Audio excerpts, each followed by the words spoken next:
Hey guys, today we are going to see the meaning of the word paranoid schizophrenia. இதுக்கான தமிழ் அர்த்தம் paranoid schizophrenia, paranoid மனப்பிரளயம், paranoid மனச்சிதைவு, மனச்சிதைவுக்கான ஒரு வடிவம், சந்தேகப்படும் மனநிலை.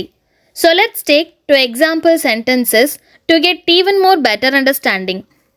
The first example is he has paranoid schizophrenia. அவருக்கு பயந்து நடுங்கும் மனச்சிதைவு உள்ளது. The second example is treatment helps paranoid schizophrenia. சிகிச்சை பயந்து நடுங்கும் மனச்சிதைவை உதவுகிறது. ஸோ இன்னைக்கு paranoid schizophrenia அப்படிங்கிற இங்கிலீஷ் வார்த்தைக்கான தமிழ் மீனிங் என்ன அப்படிங்கிறத பற்றி பார்த்தோம்.